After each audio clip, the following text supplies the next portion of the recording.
Well, hello again. Welcome to our third and final roundtable talk. I've just enjoyed this today. I know you guys have too. It's just so fun hearing about the stories and the people who make this legacy continue.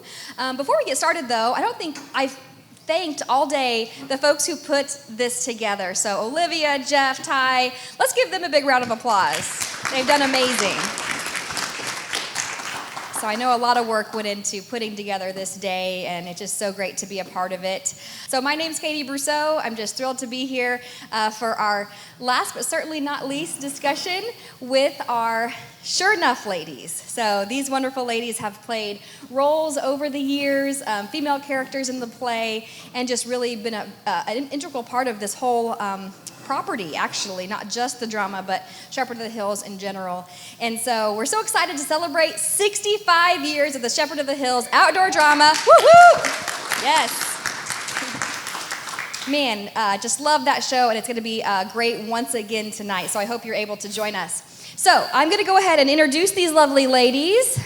First of all, no stranger up here. We have Miss Dina Gilman. So thanks for being up here again. Yes.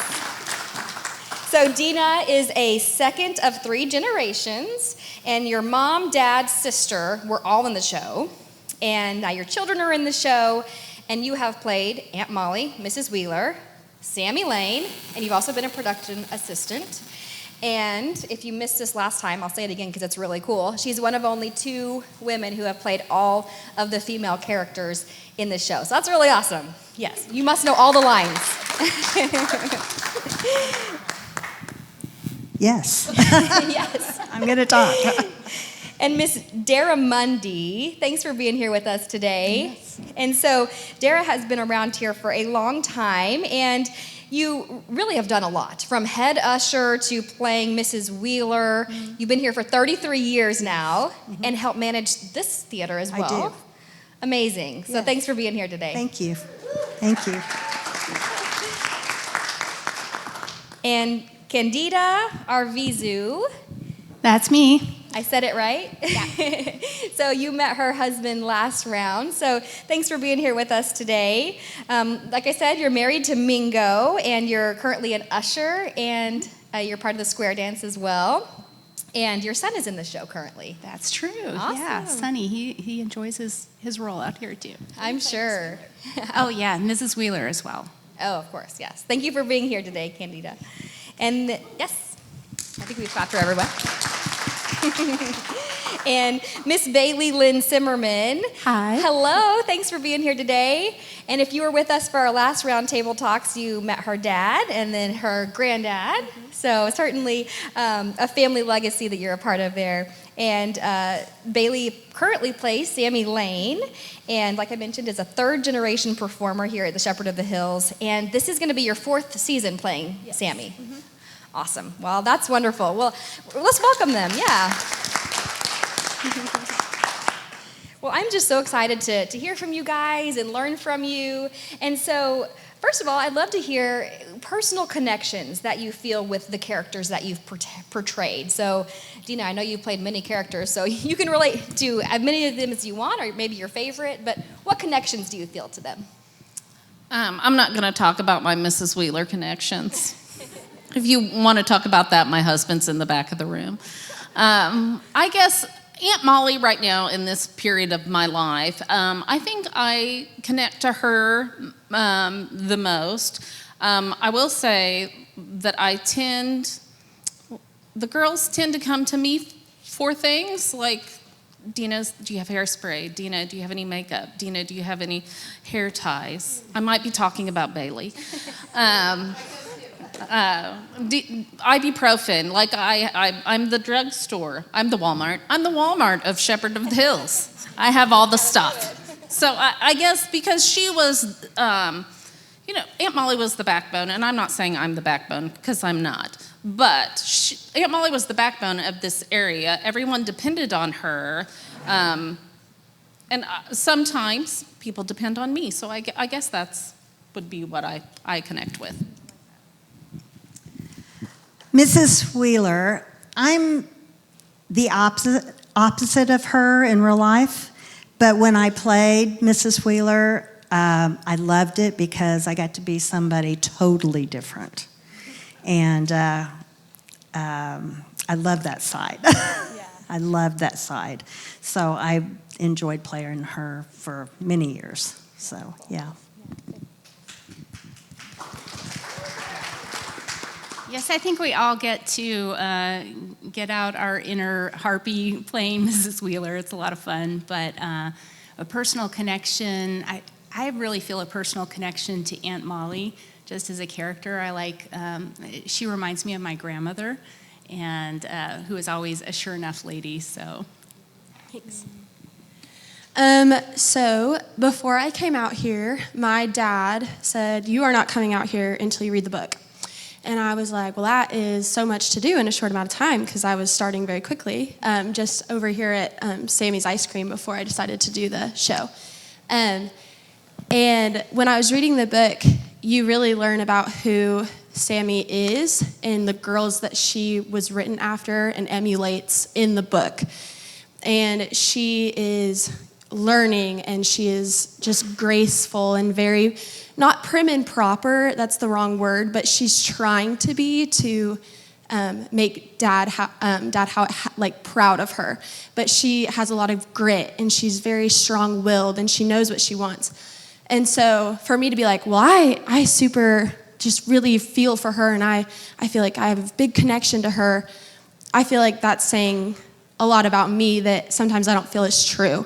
And so I try my best to be the sure enough lady that Dad tells her to be. I feel like that's who I try and emulate in everyday life, and that's who I'm supposed to be, especially in the show.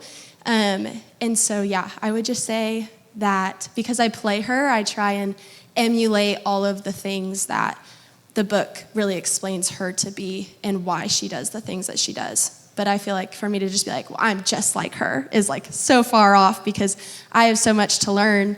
And she is just the epitome of grace and class, but also like strength and grit. And so, yeah.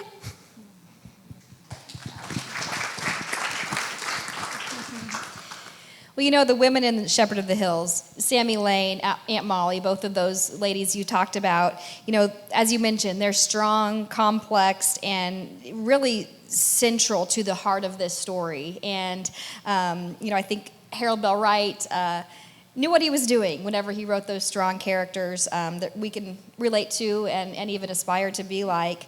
But what makes them so impactful to you and even to audience members, do you think? Well, I think we all have we all have an Aunt Molly in our life. And so we all have somebody that we looked up to or we could go to, and we knew that we would be safe. And I feel like that's what she is everyone's safe space. She feeds them, she'll clothe them. You're never going to be turned away at Aunt Molly's. And I think even if we don't have that, we all long for that sense of love and belonging. Sammy Lane, I think as a little girl, seeing this show, that's who you wanted to be. You wanted to be Sammy Lane. And so I think that's how those two ladies touch the audience, is you need someone like Aunt Molly and you want to be Sammy Lane.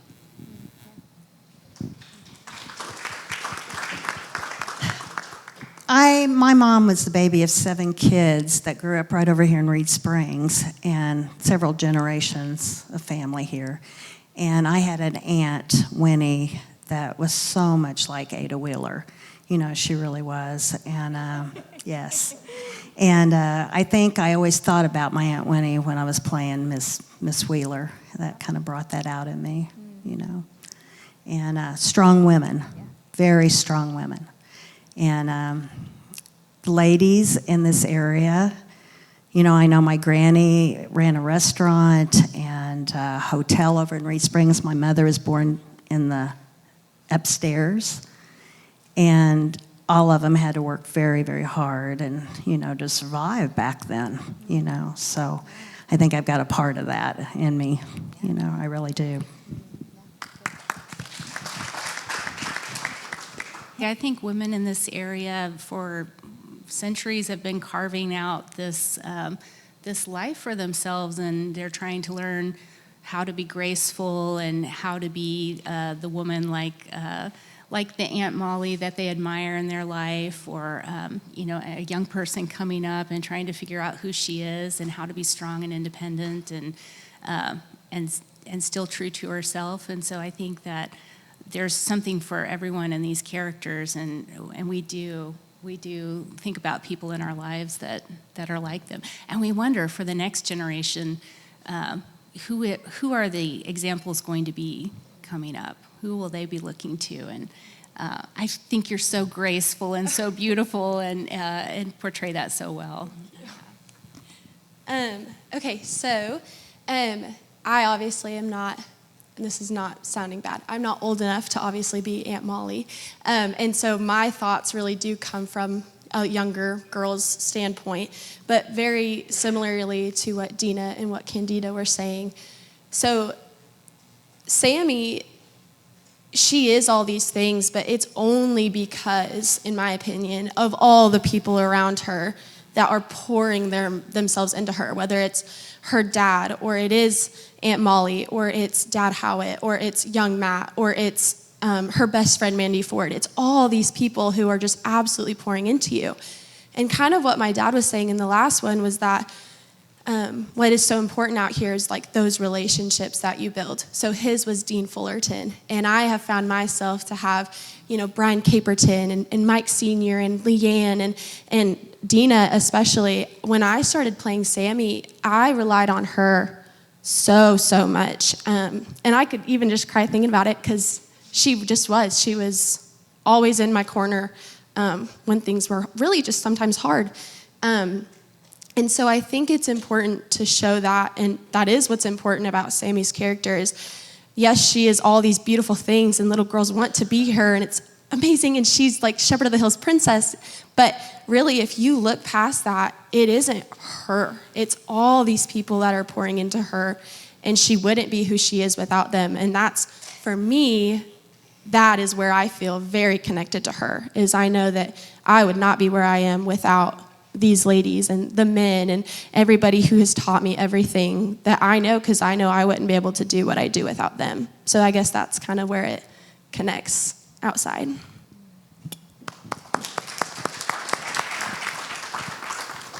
And Bailey, you were just kind of touching on this question.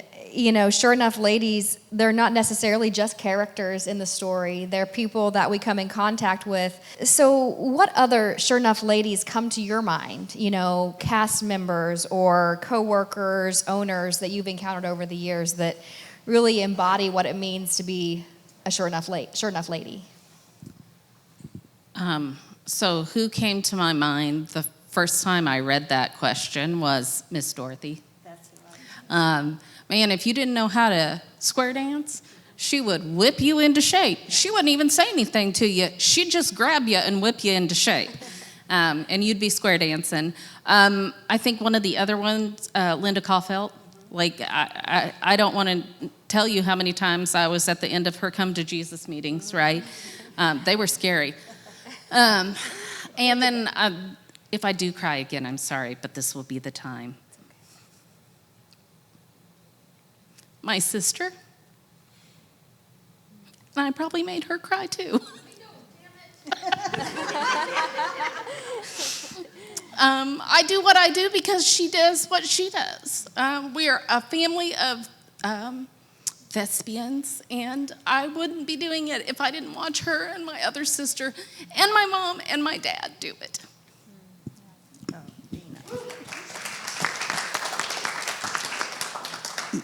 That question, when I read that question, I'm like Dina. Miss Dorothy came to mind. 90 years old, drove out here from Cape Fear every single night by herself and enjoyed square dancing. And Miss Linda, one of my best friends in the world. strong ladies. Strong ladies. I've met so many. My friend Dawn, my friend Teresa, my friend Dina, everybody. I'm a single mom and work 3 jobs usually. And you have to be strong. You have to be strong. And this place made me strong. It did.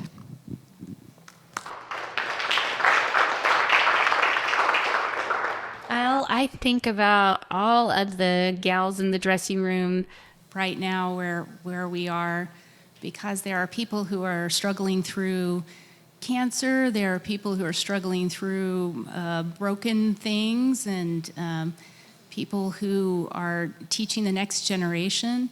And I think everybody is leading and guiding and bringing the next generation along. So I see that a lot in our dressing room, and how strong people are and how willing to help others that they are too. We really do see that.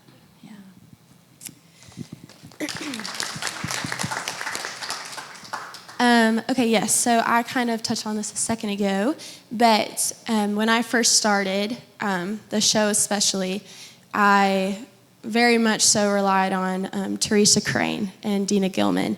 They, kind of what Dina was saying, they really are the Walmart of the dressing room. And when I first started, I had no idea what I needed to be bringing out here. And quite frankly, there were so many things going on. The last thing I thought of were hair ties or bobby pins. And so just having them in my corner, not just for the Walmart items, but for just conversing and for counsel, and I'm having troubles here, or I'm struggling here, or I'm just having a really bad day. Like, those 2 women were very influential.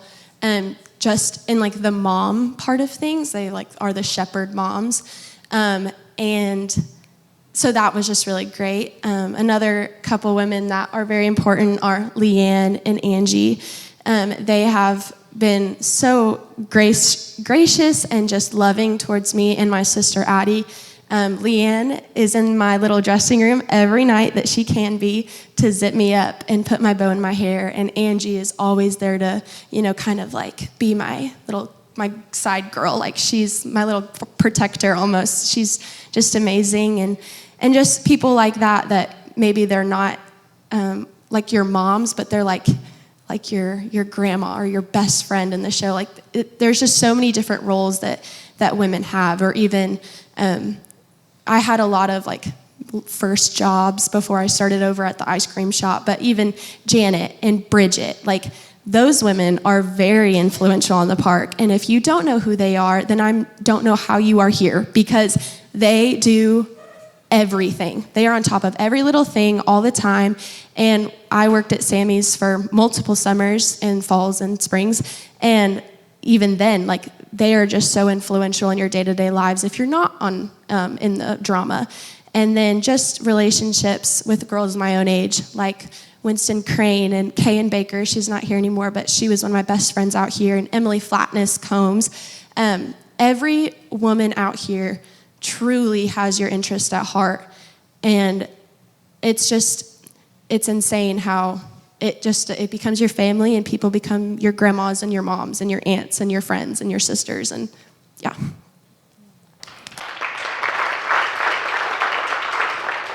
I love that, because that's the kind of people we should strive to be, to support other people and to be in their corners.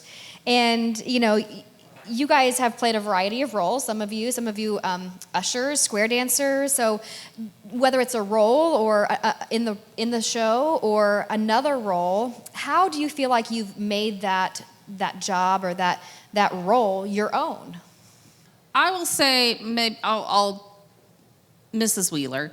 I made her my own.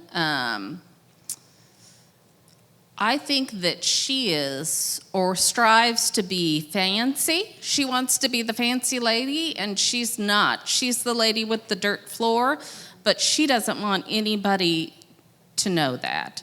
She wants everybody to think that she's prissy and all of that, and I try and bring that across on that line where she's yelling at Lim, and then she turns around and goes, "Oh, well, howdy, everybody." I try to bring that across because Mrs. Olson. That's who I try to be, is Mrs. Olson from, yeah.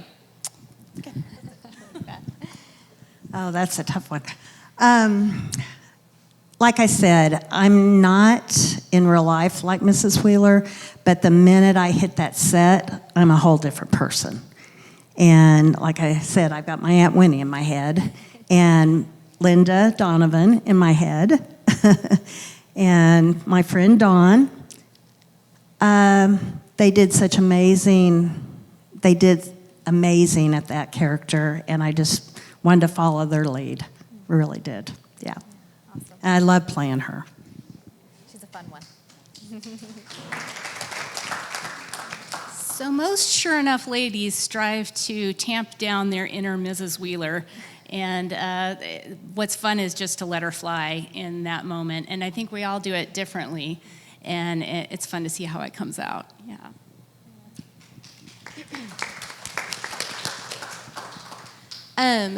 Kind of what I was saying earlier about trying to emulate what the book describes Sammy Lane to be.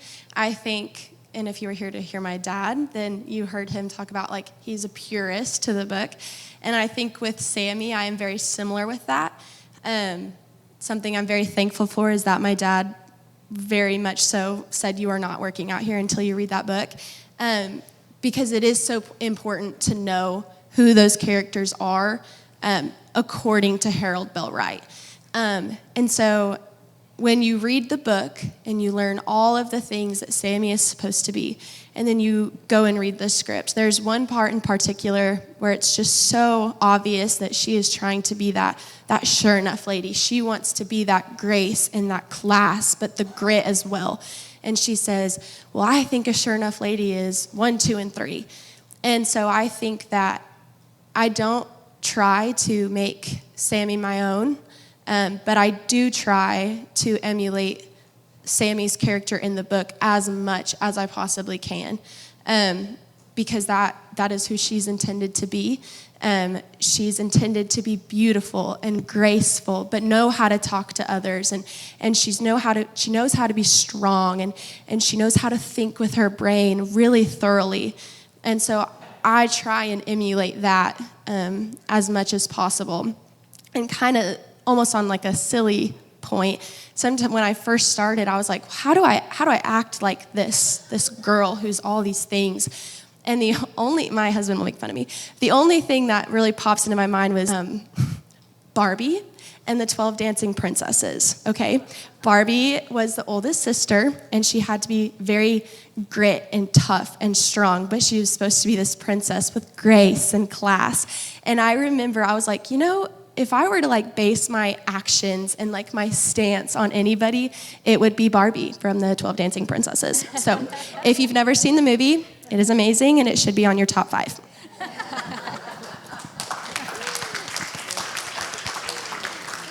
I love that. Inspiration has to come from somewhere. I love that. And, I love how in the book, Harold Bell Wright really wanted to portray the spirit of the Ozarks. And, as he was setting up there, where he had his tent overlooking the hills and, meeting the people here, I think he really tried to do that. And even with his female characters, wanted to bring across the spirit of the Ozarks. And so how do you feel like those characters bring across what the people of the Ozarks embody?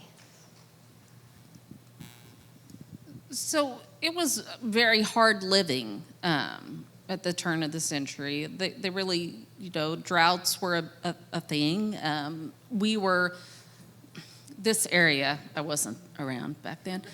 This area was very closed off. I mean, there wasn't a road to 65. You didn't drive a car, up to Springfield. But it took a long time for that to get down there. So I think people in this area really relied on their neighbors and their families and, friends and neighbors to provide everything everyone would need. And I think that Aunt Molly, or Anna Ross, in this case, really did. I mean, I'm sure that she cooked for people and she opened up her home for people. I mean, you can see that when the book came out, and people from everywhere were showing up on her lawn, and she was like, "Howdy, come on in." And I think that that is her spirit, is the serving. She has the spirit of serving. Yeah.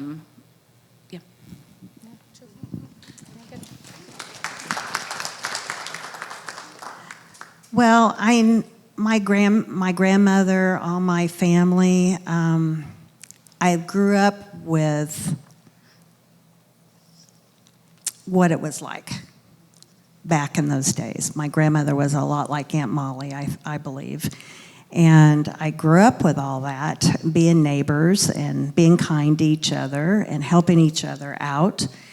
And I strive to do that now as much as I can. And being a part of the show reminded me of that a lot, to carry on that legacy of my relatives that grew up in this area and the hardships that they went through. My mother went through the Depression here. So, and Liz Bass's parents, I knew them very well. And so, yeah, I just try and pass it down as much as I can. So.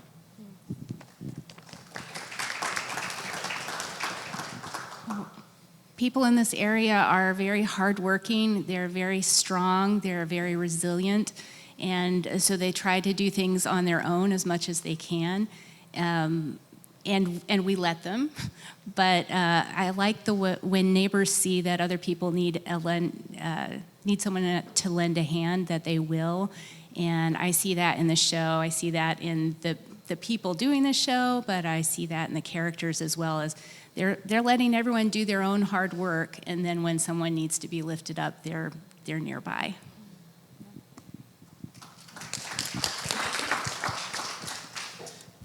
So kind of similar to what Dara was saying about seeing kind of like where your ancestors were in life. The show takes place around 1907, or the book was published in 1907, but the characters are based off of the years prior to that. And the show starts out in 1865, and it kind of goes through there. Obviously, I was not around for any of that, and even my grandparents, they were on like the latter halves or coming off of that and hearing these stories from their parents and their grandparents. And so being able to relate this to like people, to me around the area, is more of it'd be my great grandma and my great Auntie Kay. So my dad grew up here, but spent a lot of time with his grandma and Auntie Kay up in Humansville, Missouri, up by Bolivar kind of. And something that he always told me were these stories about Grandma and Auntie Kay and how they were the Aunt Mollies of their area. And what Dina was saying, like coming outside and seeing your friends and come on in and going to the grocery store. And everybody said, well, hey, Grandma and Auntie Kay, that was them. And so I never had the pleasure of meeting them, but I've heard all the stories of them. And so kind of what Dina was saying, to me, I'm able to connect to my ancestors because I do believe that if there were to be people in my life that emulate my Grandma and Auntie Kay in that like lifestyle, it would be the Aunt Mollies and almost the Miss Wheelers, because I heard that my Grandma and Auntie Kay were very tough and they were gritful and all the things. And so just knowing that I can connect to people I've never met and the ancestors and the people that my dad grew up with and my Mimi and my Papa grew up with, knowing that that's I'll get close to them in this way, that's kind of where I feel that connection to outside world.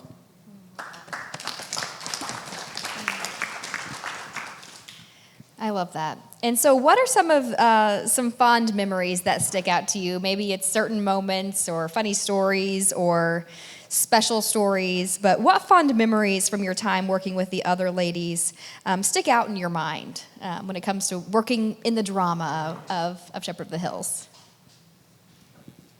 I think just the enjoyment you get out of it, the laughter.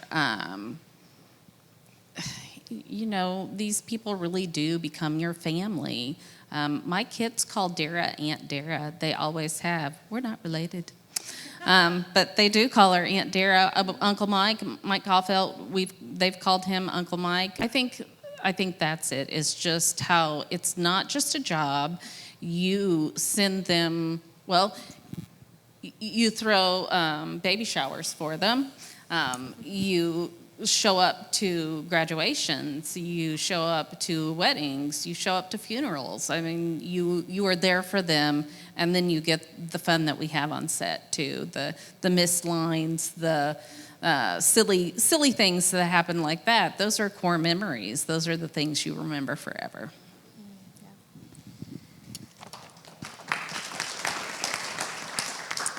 Yeah, I'm Aunt Dara to a lot of the kids out here, and we're not related. I came out here in 1992 again. I started coming out here, though, when I was about 9 or 10 years old. My Uncle Troy used to trade horses out here with Homer Caulfield. Y'all know him. And so I started coming out then, and 1992, I ran into Keith Thurman, and he said, why don't you come out, Ed Marshall, and Keith brought Teresa Crane and I out here, and I've been here ever since. And I've watched babies be born out here. All these kids were in the dressing room at a very young age. Mr. Shane over there and his wife Dakota actually had their first kiss as toddlers in our dressing room. And now they're married with 3 babies of their own. And made some great friends out here. Dawn and Teresa, Dina, Leanne, just, I can't even name them all. And they're precious to me. Precious to me. And I wouldn't have it any other way.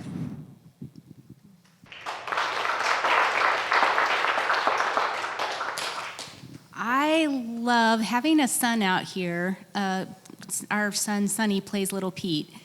And but I see it also with a lot of the other kids who are here, is that everyone's a mama, and everyone is a pop or an uncle, and they're teaching life lessons while they're here. They're teaching, don't run in front of those horses.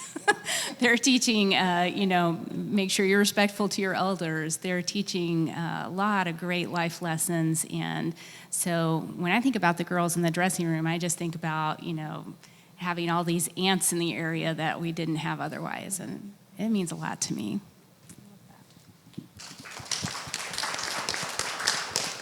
Yeah, I'd say the relationships and the friendships are probably the best thing that I will forever look back on. Even Teresa Crane's kids, Briar, we call him like our brother. Addie and I will always be like, Brother Briar. Winston and Eben, like they're some of my best friends, and just knowing that, yes, you come out here and you're tired at night, you're like, oh, I gotta go to the show and it's gonna be a long night and da-da-da-da-da-da, but then you get out here and you're like, I'm up and I'm awake and all my friends are here and I love everyone and da-da-da-da, and just seeing Mike Sr. and Leanne, like it's just a breath of fresh air every night, and it's funny, every day I'm like, oh my gosh, I have to drive, because I live an hour away. I have to drive to Branson, I have to do this show, and I'm going to be really tired, and da-da-da. But then, man, it's just the minute I get here, I'm like, why was I worried? Like, I'm going to be with all my best friends, and so that's just really special.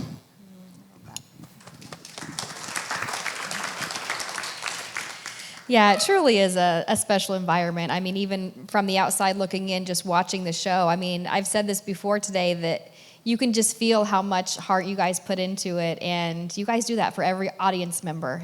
They truly feel that, I think, when they come onto this property, and that's something. That's a legacy that's really special, I think. Have you identified any common threads among the ladies who have played a part in the Shepherd of the Hills over the last 65 years? Common threads in those cast members. Well, I think that we're all strong women. Any part, I think we're all strong women because we're women, and it's difficult to be a woman. Yeah, It just is. And so I think we're all strong, and that's the most common thread. Yeah, I agree with Dina. You know, we have to for the next generation. And I have grandkids now. I have a great grandbaby now, and it's important that they see that, and so they can do the same for their families. So we have to pass it on. We have to, and I think it's more important today than ever to pass that legacy on. So they'll be strong, because who knows what the future holds. They're intelligent and creative and problem solving, and have purses that look like Walmart. So. I'd say that the women here want the other women to succeed. I think that's a big one. I think that in other workplaces there can be a lot of jealousy or just all sorts of things, but they just want to see each other succeed. And that's something you don't get at a lot of places. So.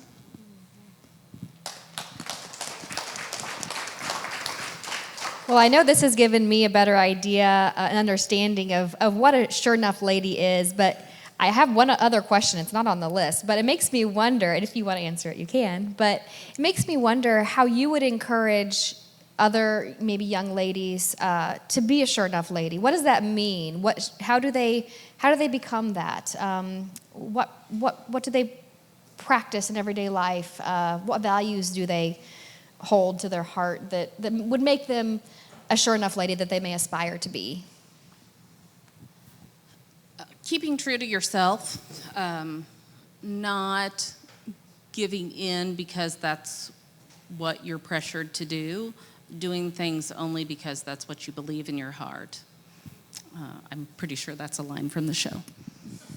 Sounds like it. I agree with Dina on that. Yeah, be true to yourself.